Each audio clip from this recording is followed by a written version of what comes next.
ओम राधाए स्वाहा। श्री राधानी सरकार की जय हो, जय जयकार हो। उनके श्री कृष्ण जी की जय हो, जय जयकार हो। उनके अष्टसखी मंडल की जय हो, जय जयकार हो। उनके नित्य व नित्य सकल जूथ की जय हो, जय जयकार हो। उनके नित्य व नित्य सकल दरबार की जय हो, जय जयकार हो। उनके नित्य व नित्य सकल परिकर की जय हो, जय जयकार हो। ओम राधाए स्वाहा।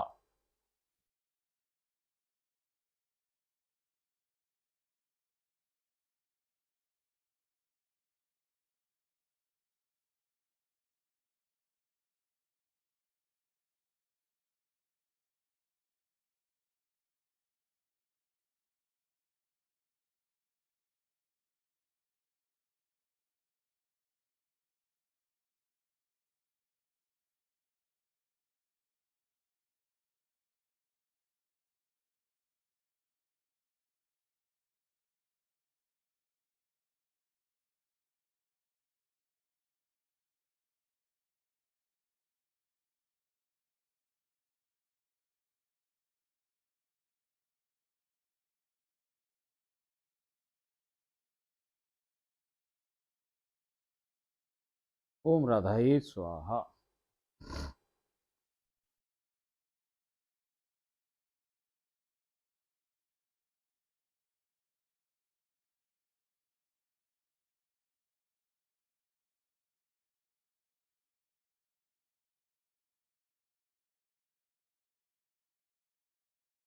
ओम राधाए स्वाहा। राधे राधे, जय श्री राधे। देखो सरकार, कभी खेल की लीला, कभी किसकी लीला, कभी किसकी लीला, तो कृपा करके हमें उसमें प्रवेश दिला रही सरकार। अब देखो, मन में आपके एक प्रश्न उठ सके कि भाई, जब भगवान अवतार लेके भी नीचे आए कान्हा जी, तो उनको छलिया कहे, वो भाई किसी भी शाम दाम दंड भेद कैसे भी नीति अपना करके सबको, राक्षसों को तंग करे, हराए, करे, मारे। और जबकि सिद्धांत ये कहे, जीव को यह कहा जाए कि जब तक कपट आपके अंदर है, छल आपके अंदर है, जब तक कृष्ण मिले नहीं सरकार। कृष्ण को प्राप्त करने की सबसे बड़ी है, वो कहते हैं ना, उनको भाता नहीं है कपट। कपट छल छिद्र उनको भाए ना सरकार।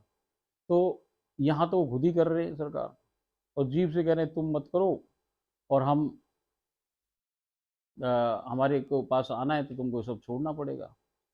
ये इसलिए हुई सरकार कि जैसे मैंने बताई कि लीलाएं जो वहां भी हो रही है और यहाँ भी हो रही है, ये तो सत्य का देश है। अब यहाँ तो कपट का काम ही क्या है?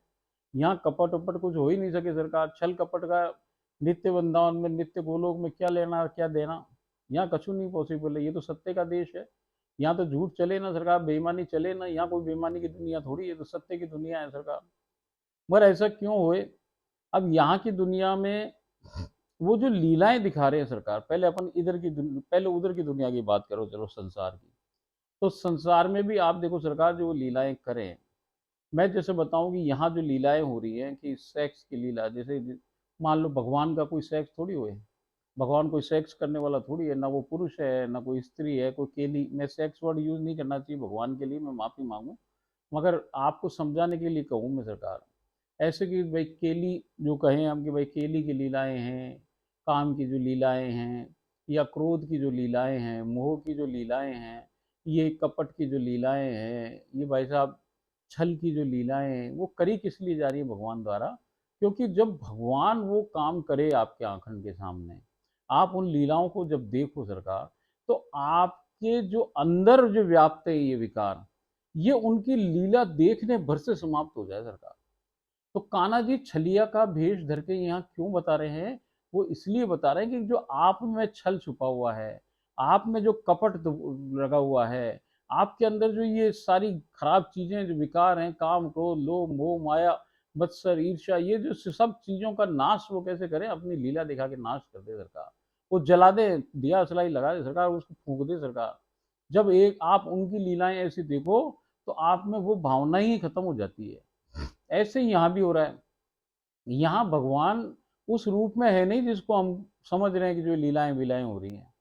यहाँ वो लीला विला कछु ना कर रहा। वो तो यहाँ भी आपके अंदर जो अभी भी कुछ चिंगारियां बची हुई हैं उन विकारों की, परिशुद्ध होए बाद भी कोई चिंगारी ऐसी हो जाए कि जो रह गई है, तो उन सारी चिंगारियों को जलाने का काम करें वो। वो भाई साहब इसीलिए ये इस प्रकार की लीलाएं यहाँ भी दिखा रही हैं कि केली की भी दिखा रही हैं कि भैया खेलों के अंदर छल कपट भी दिखा रही हैं, और भैया सब प्रकार की जैसे मानव शरीर में करे ना वैसे के वैसे सारी लीला वो यहाँ भी करके अपने जीवों को दिखा रही है। क्यों दिखा रही है? कि अभी भी जो कछु तुझ में बाकी है, जो मुझे देखने भर से तेरा वो सब जल के भस्म हो जाएगा सरकार। और कोई प्रयोजन नहीं है यहाँ। भगवान न तो खेल खेल रहा है, न कछु हो रहा है, न राधा जी खेल खेल रही, न कान्हा जी, उनके शरीर ही अलग तरह के हैं। अब ये जब किताबें आगे बढ़ेंगी सरकार, लीलाएं, जब आपको बात समझ में आएगी सरकार, जब इसकी दूसरी किताब है, फिर तीसरी किताब तक आते आते बाद में आपको अंत में मालूम पड़ेगा कि अब तो खेल ही खत्म है, अब कोई लीला वीला हो ही ना रही सरकार। अब तो लीला क्या हो रही है कि वो केवल राधा रानी सरकार उनकी आंखों में देख रही है, और वो राधा रानी सरकार की आंखों में देख रहे हैं। दोनों अलग अलग मुद्राओं में अपनी मुद्राएं बदलते रहे सरकार।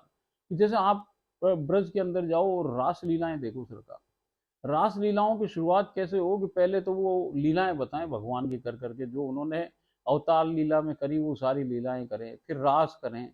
अब जो वो रास करें ना सरकार, रास के बाद जो राधा कृष्ण है सरकार, वो ऐसी ऐसी मुद्राएं बनाए वहां पे, वहां वो दो ही हुए और कोई हो ही ना, वो सब पीछे हो जाए, सखिया वकिया सब सब पीछे हो जाए, केवल राधा कृष्ण स्टेज पर रह जाए सरकार। अब वो क्या करें, ऐसी ऐसी मुद्राएं बनाए आपको, ऐसी ऐसी भंगिमाएं दिखाएं कि भैया उसमें वो एक दूसरे को देख ही रहे हैं केवल। ऐसा ही बिल्कुल बिल्कुल इसी प्रकार जीव के संग घटित होता है सरकार। जो जीव सेलेक्टेड, छांटा हुआ जीव, जब उनका परिकर बन जाए यहाँ करके भाई साहब, तो परिकर को भी परिशुद्धतम करने के लिए उसमें कोई भी लेश मात्र भी कोई चिंगारी ना रह जाए, इसके लिए ये सारी प्रक्रिया हुई सरकार। और जब वो जीव पूरा पक जाए, पूरा पक जाए, तब भाई साहब वहाँ लीला वीला सब बंद हो जाए। फिर तो केवल वो उनके नेत्रों में देखें सरकार, राधा रानी सरकार कान्हा के और कान्हा उनके नेत्रों में। और भैया भंगिमाएं जैसे रास में बनाए वो वैसी की वैसी मुद्राएं यहाँ बनाए सरकार वो। और उनका कोई कुछ कार्रवाई नहीं हो रही वहां, ना वो खा रहे हैं, ना वो पी रहे हैं, ना वो नहा रहे हैं, ना वो धो रहे हैं, वो केवल एक सुनहरी वस्त्रों में रहे सरकार। वो कोई रंग का कपड़ा ना उनके, अब उनकी पोशाकें दोनों की सुनहरी हो जाती हैं। अब वहां ना वो नहाना है उनको, ना निलाना, उनको हमें कोई सेवा ही नहीं करनी है, निलाना भी नहीं है, धुलाना भी नहीं है, कुछ नहीं करना है। अब तो आपको दूर खड़े होकर देखना भर है, और देखने भर से जो आनंद आ रहा है, जो परमानंद आ रहा है, जो एहलाद आ रहा है भाई साहब, उससे अपने प्राण पखेरु निकलने को तैयार हो जाते हैं सरकार। ऐसे देखें वो सरकार एक दूसरे को। और वो जो दृश्य है सरकार, वो जो अद्भुत युगल का सामने बैठा अद्वितीय युगल सरकार, ओ हो, उसमें से जो भाई उनकी मुद्राओं से, और जो उनका वो तो प्रेम ही है, और वो जो प्रेम की जो किरणें निकल रही हैं उनमें से सरकार, और वो जो किरणें प्रसारित हुए हैं, और वो जो आपके विग्रह पे टच हो जाए सरकार, ओ हो, तो आप भी बावले हो जाओ, पागल हो जाओ उसको देखने। फिर आपकी इच्छा ही नहीं है कि कोई अभी ये कुछ, कोई भाई जाए कि ये कोई सैर सपाटा करे कि ये करे कि वो करे, कुछ इच्छा नहीं है सरकार। अब तो क्या है कि तुम एक दूसरे को देखो बस, इसी का आनंद है बॉस वहां। अब हमें कछु ना चाहिए। अब उसके बाद वो स्थिति ऐसी है कि उसके बाद एहलाद ऐसा आ जाए सरकार कि फिर अब और कुछ चाहिए ना। अब तो केवल वो देख ही रहे हैं हम, तुम क्या कर रहे हो, कैसे लेटे हो। कभी वो उनकी गोद में लेट जाए, कभी वो उनकी गोद में लेट जाए, कभी वो कैसे हो जाए, कभी वो कैसे हो जाए, मैं वर्णन भी ना कर सकूं सरकार उनकी भंगिमाओं को। और वो ऐसे ही रहे सरकार। ये लीला तो केवल इसलिए हुए सरकार कि अभी पके नहीं है हम थोड़े, अभी पक रहे हैं धीरे धीरे। जब पक जाएंगे तो फिर और परिवर्तन आ जाएगा। यहाँ तो रोज परिवर्तन करे सरकार वो। अब अपन अगली लीला में प्रवेश करें। और देखो ये किताब, अब ये जो अपना ग्रंथ है इसका पहला जो भाग है, ये अब समाप्ति की ओर ही है। अब इसमें कुछ लीलाएं और हैं, उसके बाद फिर नया ग्रंथ चालू होगा, और वो आज्ञा करेंगी तो नए ग्रंथ का अपन को वो सुनाना चालू कर देंगी।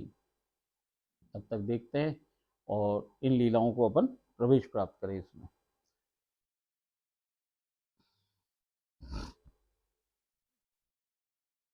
बोलो ओम राधाई स्वाहा।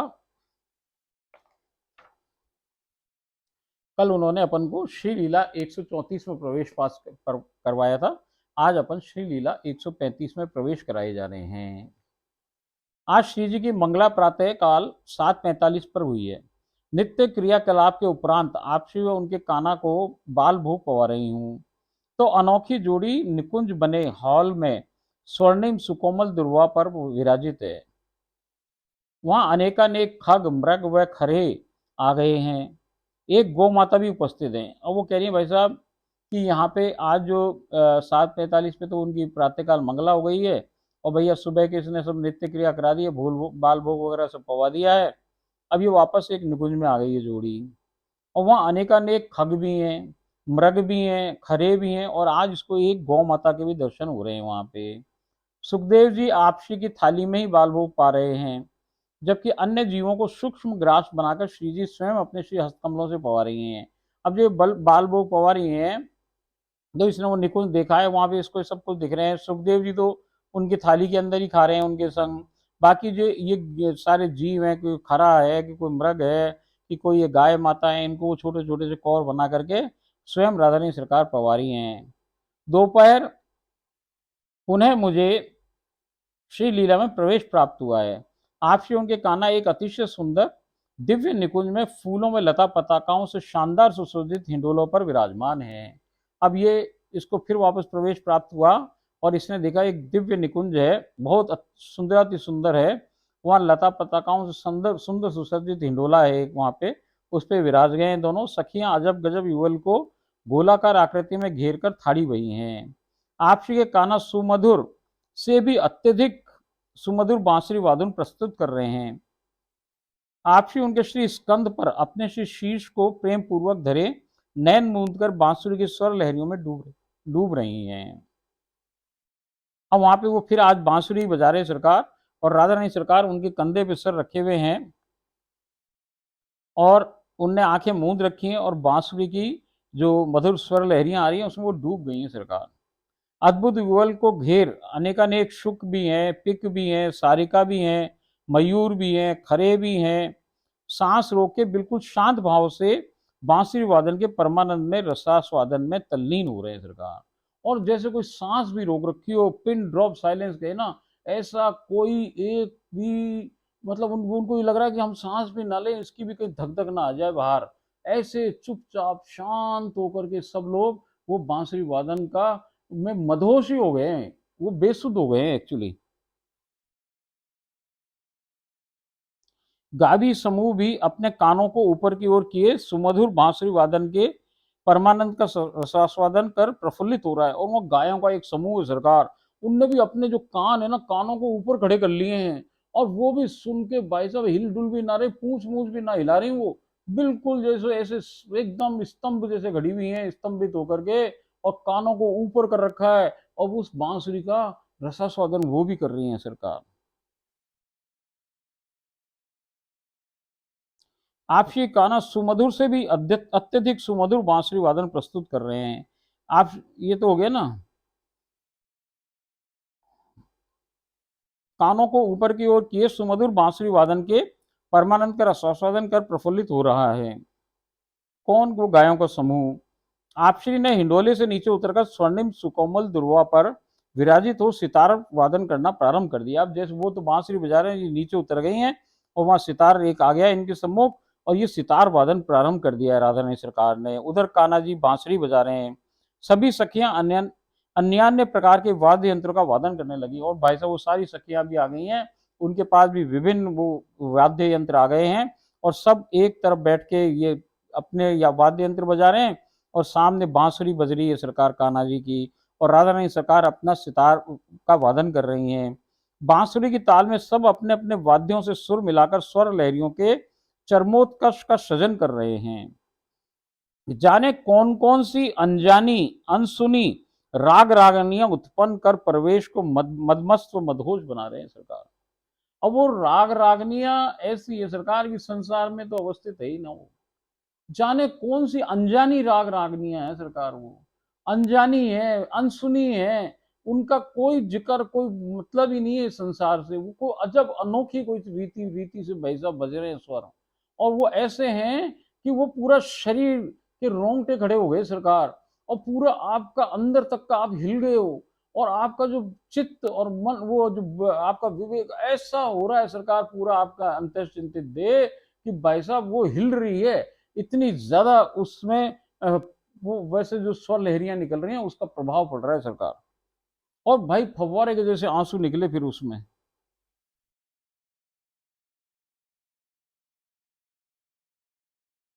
और ये केवल गीता बावरी और आप और हमारे संग नहीं हो रहा है, वहां के जो वृक्ष हैं, जो वहां की पल्लव हैं, जो वल्लरियां हैं, फूल हैं, सब हैं, सब में ये फर्क हो रहा है सरकार। जुगलबंदी के दौर पर दौर चल रहे हैं, उपस्थित सब जीव परमानंद के रस के रसास्वादन में डूबकर छक गए हैं सरकार।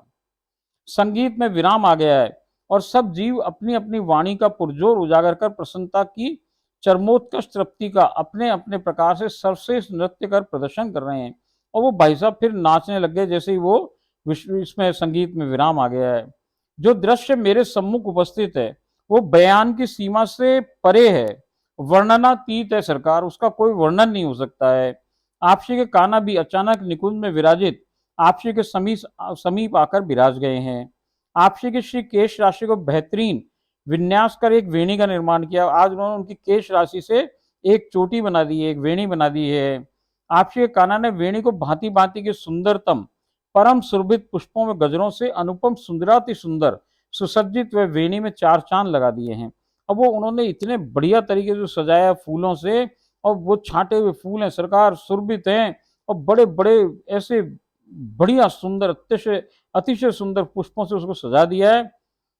और चमत्कारिक रीति से वहां ना जाने कहां से आकाश में से एक अजब गजब अतिशय सुंदर हिंडोला पवन में झूलता, जिसका आकाश में कोई आधार दृष्टिगोचर नहीं हो रहा है, उपस्थित हो गया। और देखते ही देखते एक ऐसा झूला आ गया सरकार जो आसमान से नीचे आ रहा है, और आसमान से आके वो जो उसके जो रस्सियां हैं दोनों तरफ की, वो पता ही नहीं पड़ी किस चीज पे झूल रही है, कोई झूल ही नहीं रही, वो आकाश से केवल रस्सी नजर आ रही थोड़ी दूर तक, और आगे तो रस्सी भी नजर ना आ रही। और वो झूला है बहुत ऊपर, आकाश के अंदर ऊपर है, और परम सुसज्जित झूला है वो हिंडोला। अब कान्हा जी ने राधा जी को पकड़ा है, उछल के ऊपर जा रहे हैं, देखो सरकार ऐसे ही कुछ हो रहा है।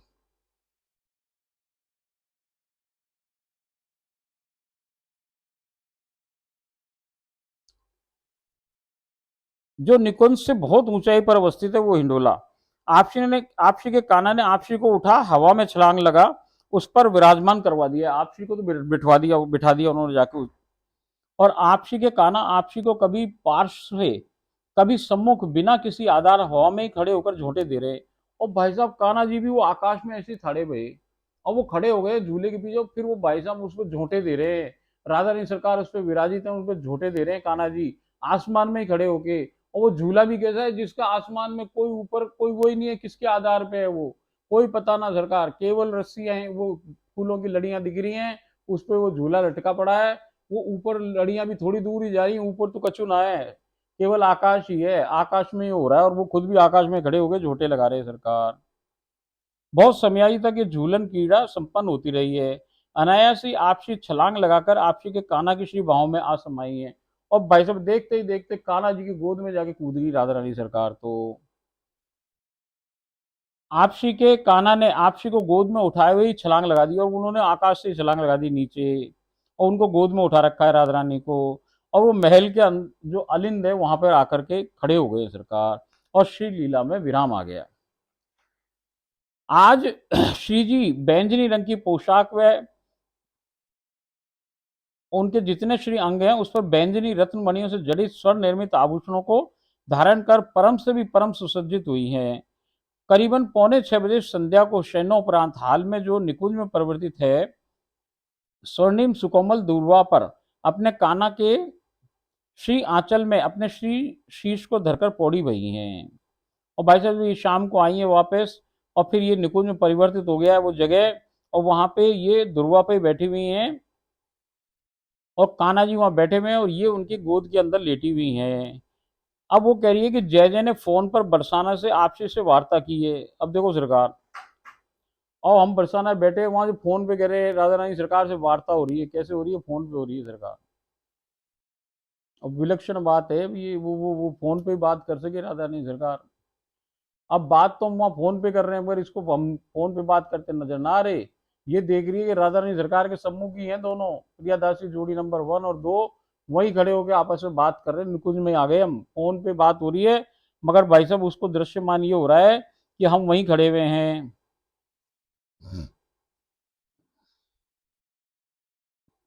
और एक कोई पद लिखवाया था राजधानी सरकार ने मुझसे, तो मैं उनको सुनाना चाहूँ, तो मैंने उनसे कहा कि भाई ये मैं पद सुनाना चाहूँ आपको। तभी अचानक जय जय व गुरु माँ वहीं निकुंज में उपस्थित हो गए हैं, और आपसी ने अपना श्री मुख कमल उनकी ओर कर लिया है। अब वो गोद में तो उनकी लेटी हुई है, और मुंह हमारी तरफ कर लिया दोनों की तरफ। जय जय ने पद का गायन किया है। समाप्ति पर दोनों ने आपसी उनके कान्हा के श्री चरणों को स्पर्श कर चूमा चूसा व चाटा है। आपसी ने दोनों को सन्निकट बिठाकर अत्यधिक स्नेह प्रदान किया है। संध्याकालीन भजनों के पुनः मुझे श्री लीला में पुनः मुझे श्री लीला में प्रवेश प्राप्त हुआ है। आपसी निकुंज में अवस्थित अब ये जो घटना हो रही है, ये उन राजा रानी के संग हो रही है जो इसे घर में विराजित हैं। अब ये वापस लीला में आ गई है। अब लीला में इसको जो जोड़ी मिले वो दूसरी है सरकार। आप श्री निकुंज में अवस्थित अतिशय सुंदर व सुसज्जित रत्नमणियों से जड़ित स्वर्ण निर्मित सिंहासन पर विराजमान है, और आप श्री के कान्हा उनके श्री चरणों के समीप विराजित हैं। अब भाई साहब राधा रानी सरकार ऊपर बैठी हुई है, उनके कारण कान्हा जी उनके चरणों में बैठे हैं, आप श्री के चरणों का दुग्धाभिषेक कर रहे हैं। और वो भाई साहब उनने एक परात के अंदर, सोने की परात में उनके चरण पधरा रखे हैं, और उनका दूध से वो अभिषेक कर रहे हैं। कौन? कृष्ण भगवान कर रहे हैं। किसका? श्री राधा रानी सरकार के चरणों का। अभिषेक पूर्ण होने पर आप श्री के कान्हा ने दुग्ध रूपी चरणामृत से परिपूर्ण स्वर्ण पात्र सब में वितरित करने हेतु मुझे दिया है। अब इसने गीता बावरी को कहा है कि ये भाई सबको पवाओ। मैंने जय जय गुरु माता मेरे इस जन के परिजनों विभूरी सखी चुलबुली परी को पवाया है। सबने छक्कर चरणामृत पान किया है, और अपने संपूर्ण अंगों को चरणामृत में भिजो लिया है। अचानक सब सखियां आपसी को निकुंज के भीतरी भाग में ले पधारी रही हैं। अब वो राजा रानी सरकार है, उनको फिर वो सारी सखियां अंदर अंदर ले गई हैं निकुंज के। और कुछ ही समयावधि में आपसी को सुर्ख लाल जोड़े में अभूतपूर्व संगारित कर पुनः उपस्थित हो गई। और भाई साहब वो उनको झाड़ी को पीछे ले गई अंदर, और वो जब वापस आ रहे हैं तो देख रही है कि भाई वो तो लाल पोशाक में हो गई हैं, और अत्यधिक सुंदर है। और भैया एक घूंघट भी निकाल दिया है उनके।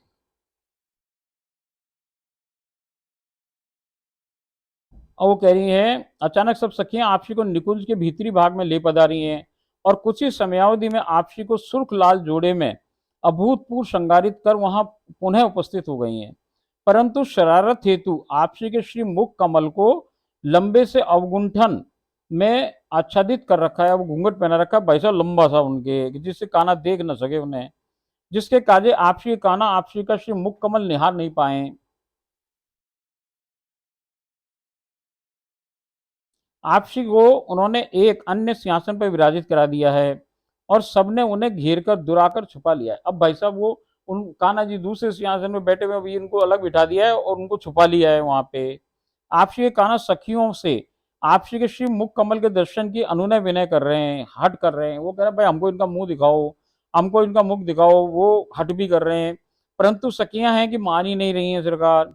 आपसी के कान्हा भी कहाँ कम पड़ने वाले हैं। अब भाई साहब उनको दिखाई नहीं रही है।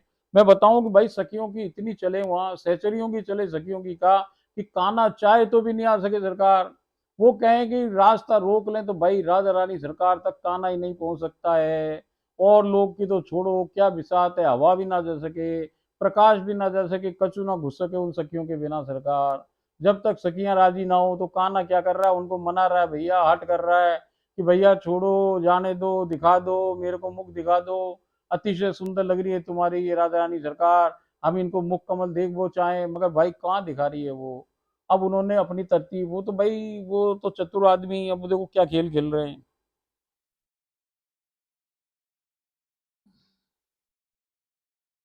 अब उनसे अनुनय विनय कर रहे थे, हट कर रहे थे, मान नहीं रही है भाई साहब।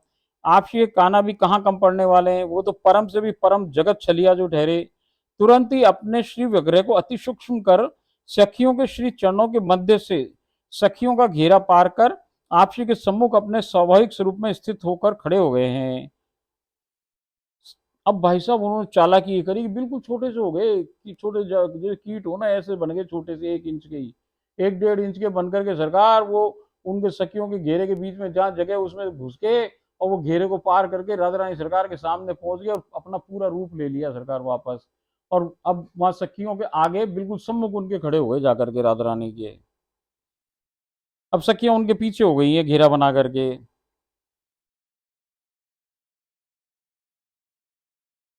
सखियां भी कम थोड़ी ही हैं भाई साहब, वो सखियां भी कम नहीं। अचानक इंदुलेखा जी ने आपसी के श्री हस्त कमल को थामा और आपसी को काना को चकमा दे निकुंज की दूसरी ओर धावित हो गई हैं। आपसी पीछे मुड़कर अपने काना को बेमिसाल मुस्कुराहट बिखेरते हुए खिंचा रही हैं। और भाई साहब सखियां थोड़ी ऐसे थोड़ी मिलने थे, वो चाहे नहीं जब तक ना मिलने थे सरकार। उन्होंने क्या किया भाई साहब, जो वो वहां पे इंदुलेखा जी हैं, उन्होंने राधा रानी सरकार का हाथ पकड़ा और कान्हा जी उनके सम्मुख खड़े, पीछे इंदुलेखा जी खड़ी, उन्होंने हाथ पकड़ा, राधा रानी को खींचा और खींच के दौड़ गई सरकार निकुंज के दूसरे कोने में। अब वो जब दौड़ रही है तो राधा रानी पीछे मुड़ मुड़ के उनको चिढ़ा रही है कान्हा जी को। भाई साहब लो अब मेरे सामने वो नहीं देख सकते, वो चिढ़ाना चालू कर दिया उन्होंने। अब अनायास ही दृश्य परिवर्तित हो गया है सरकार। आपसी को घेरे सभी सिखियां नुकुंज में विराजमान है।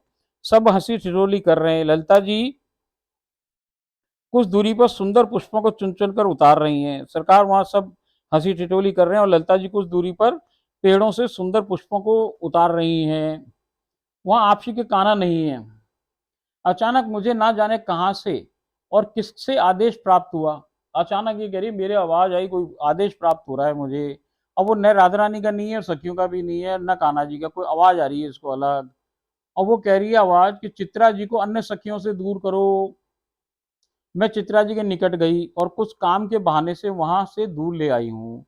मेरा ऐसे करते ही आपसी कान्हा ने चित्रा जी का वेश धारण किया और आपसी के सन्निकट आकर विराजमान हो गए। और भाई साहब देखो चतुराई, गीता बावरी के मन में क्या फिट कर दिया, कोई आवाज लगा दी कि भैया चित्रा जी को लेकर दूर हो जाओ। वो चित्रा जी को लेकर दूर हो गई और ये तो आई है निकुंज में चित्रा जी के संग, इधर खड़ी है, उधर कान्हा जी चित्रा जी बन करके और उनके राधा रानी के सम्मुख बैठ गए हैं सरकार।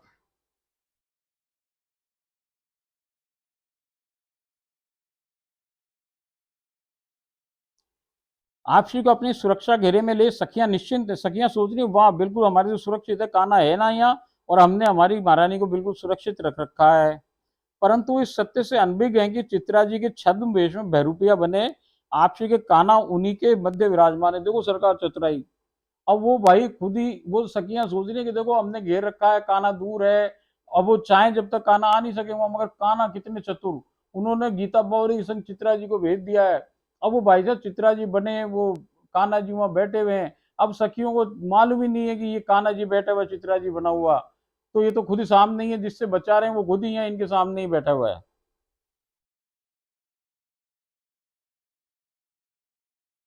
आपसी कान्हा ने अवसर देखा और आपसी के श्री हस्त कमल को थामा और पवन के साथ उड़ नदिया किनारे अवस्थित सोपान पर जा विराजे। और भैया उन्होंने ऐसा टाइम देखा, 1 मिनट में इधर उधर बातें कर रही हैं सखियां, उन्होंने भाई साहब उनको पकड़ा है, उनका हाथ थामा और फट हवा में उड़ गए और उड़कर नदी के किनारे अवस्थित सोपान पर जा विराजे सरकार। वहां सीढ़ियां नदी के किनारे पे, वहां पे जाके बैठ गए। आपसी कान्हा ने आपसी के अवगुंठन को ने अपने श्री मुख कमल को अंदर डाल रखा है और भाई साहब ये देख रही है कि वो वहां बैठ गए और उन्होंने उनका जो घूंघट है उसमें ही अपना मुंह डाल दिया है। और मुंह डाल करके दोनों एक दूसरे को चूम रहे हैं। तभी आदेशानुसार एक छोटी परंतु अतिशय सुंदर व सुरभित पुष्पों से परिपूर्ण सुसज्जित नौका को मैं वहां ले आई हूँ। मेरे को आदेश हुआ कि एक नौका ले आओ, तो एक बड़ी सुंदर छोटी नौका है, उसको लेके ये आ गई है। मैंने नौका से उतरकर अनुपम युगल को आमंत्रित किया है। आपसी के कान्हा ने प्रथम आपसी को नौका पर चढ़ाया, तदुपरांत स्वयं चढ़े और अंत में मैं चढ़ी हूँ। मैं नौका को चप्पुओं के अवलंब के से अग्रसर कर रही हूँ और ये भैया चप्पू चला चला करके उस नाव को आगे ले जा रही है। और आपसी उनके कान्हा सन्निकट विराजमान हो नदिया का पावन व सुरभित नीर एक दूसरे पर उछालकर जड़ क्रीड़ा का परमानित हो रहे हैं। वो एक दूसरे पे जल छिड़क रहे हैं, उठा उठा के डाल रहे हैं, एक दूसरे को भिजो रहे हैं सरकार। और वो पावन, वो बड़ा सुंदर और बिल्कुल बढ़िया स्वच्छ जल है और भैया सुरभित है वो जल। और वो नदी के जल से एक दूसरे से करके जल क्रीड़ाएं कर रहे हैं सरकार और परमानंद प्राप्त कर रहे हैं। अनेकानेक प्रकार की जल क्रीड़ाएं संपन्न हो रही हैं। तभी चमत्कारिक रीति से वहां अष्ट सखियां भी प्रकट हो गई हैं, वो सारी सखियां भी वहां आ गई सरकार। कुछ सखियां नदी के जल में खड़ी हो गई हैं, वो नौका के संग पैदल ही चल रही हैं उस नदी, उसके अंदर नदी में, आधी जल में है, आधी बाहर निकली हुई हैं, और कुछ नौका के ऊपर ही विराजमान हो गई हैं। सब एक दूसरे पर जल उछाल रहे हैं, जल क्रीड़ाएं कर रहे हैं। कुछ समयावधि तक नौकायन के परमानंद के रसास्वादन के पश्चात सब नदिया के तट पर पहुंच सोपान चढ़ निकुंज में पुनः आ गए हैं। इसी के साथ श्री लीला में विराम आ गया है। आप यहाँ ये बात आप समझ लें कि एक श्री लीला साक्षात मुझे खुले नेत्रों से हर समय सतत दिखती रहती है, परंतु एक भिन्न श्री लीला मुझे खुले नैनों से अलग दिखती है, जिसका प्रारंभ व विराम होता है। अब हम भोग पवाने वाले स्थान पर अवस्थित हैं। ये कह रही है, जैसे मैं आपको बताई कि एक तो 24 घंटे इसके संग रहे, वो तो इसके घर में विराजित ही रहे, और एक जब इस श्री लीला में बैठे, बैठे क्या इसको अपने आप भजनों वजनों में अपने आप ही श्री लीला में ले जाएं, यही वाली श्री जी ले जा करके इसको वहां छोड़ के आती है, और वहां जो छोड़ के आए तो वो लुप्त हो जाए यहाँ वाली श्री जी, अब वो लीला का तो प्रारंभ भी हो और फिर उसका विराम हो जाए। ये कहाँ की हो रही है, कोई अलग हो रही है, ये दूसरी पेड़ से हो रही है। एक पेड़ तो इसके संग 24 घंटे ये जो पूरे टाइम देख रही है उसको, उनके संग ये खाए पिए रहे, उनको भी निलाए करे सब करे, और एक लीला वहां घटित हो रही है जिसका शुरुआत होता है और अंत होता है। ये बात ये हमें समझा रही है।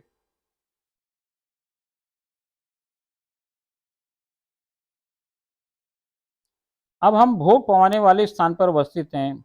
आपसी सदैव भोग पवाने से पूर्व मुझे आसपास व भोग इत्यादि को गौर से निरखने का आदेश देती हैं। ये कहती हैं पहले भोग चेक करके आओ, देखो। आपसी की आज्ञानुसार निरखने पर मैंने पाया वो अतिशय सुंदर निकुंज है। आपसी उनके काना एक शानदार लाल पुष्पों से निर्मित कालीन पर विराजमान है।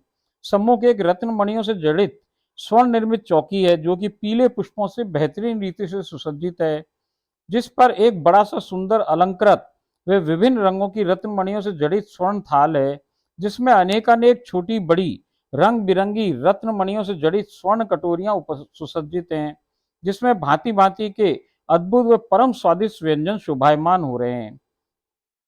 खाद्य मतलब जो काट के खाने वाला, चूस से यानी जो चूस करके पी खाने वाला, पाने वाला, और लेह मतलब जिसको चाट के पाने वाला उंगलियों से, वह पेय जिसे पीकर पाने वाला, ऐसे सभी प्रकार के आहार का समावेश भोग में उपस्थित है। नक्काशीदार स्वर्ण के गिलास में जल अवस्थित है। हस्त प्रक्षालन हेतु जलयुक्त स्वर्णिम पात्र व सुकोमल तौलिया भी अवस्थित है। एक और सुसज्जित बीड़ा स्वर्णिम पात्र में शोभायमान दृष्टिगोचर हो रहा है। आज शयन हेतु पधारने पर मैंने द्वारा श्री चरणों को स्पर्श कर चूमने व चाटने के पश्चात आपसी ने मेरे मुख को अपने श्री हस्तकमलों से थाम अपने श्री जिव्या से भली भांति चाटा है।